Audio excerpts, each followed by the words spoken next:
Now, what's going to drive us into this underclass structure? First of all, are the legacies of slavery and Jim Crowism.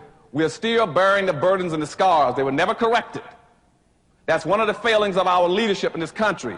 They had the nerve, the audacity to let black folks suffer for 460 years. And at the end of the civil rights movement, rather than going back and saying, let's find out what has happened to black folk for 460 years.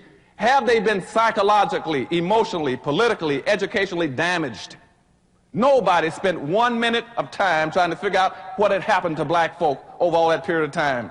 So in the course of the civil rights movement, at the end of it, they say, well, let's pretend that nothing has happened to them, that they were not injured, they were not hurt. And now let's go seek integration and pretend that we're all equal.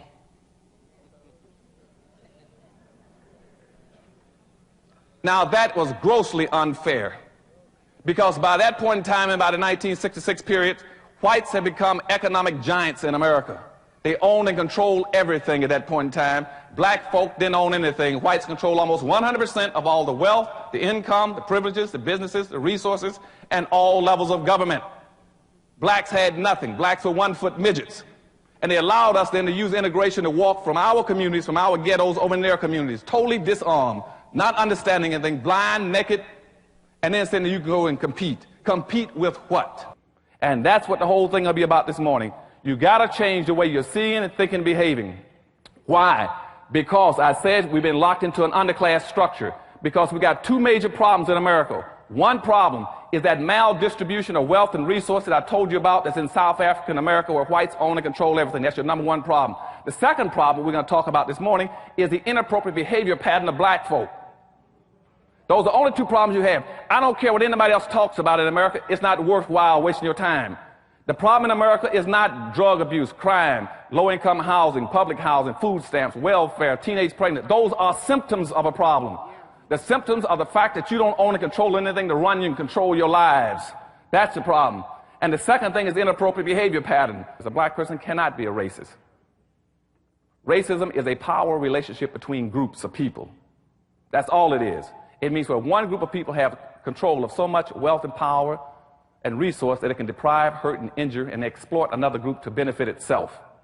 Never in the history of this earth have black folk ever controlled that much resources and where they can have gone out of their way to exploit, injure, and do something to whites. So therefore, racism only started in the 16th century, when they began to commercialize slavery against blacks. That's when racism started. There was no such thing as racism before that. The other thing, and before I get into my presentation, you got to understand racism also comes from the word race. Race means group. So whenever you hear people talking about now, you cannot prove racism because somebody fired you from a job, they are absolutely right. And the power structure and all the white think tanks in Washington know that.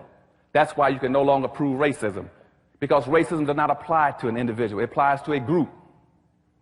And because I discriminate against you, that's individual, that's personal. It's not group-based, and so you can no longer prove group-based discrimination. The second thing about the word race, remember also, which is very important for our discussion today, is the word race means being in competition. See, they didn't pick house, tree, car. They said racism. Race means being where people are competing from here to there. And we are in competition. That's what racism means. Black people must learn how to compete or survive, or not compete and perish.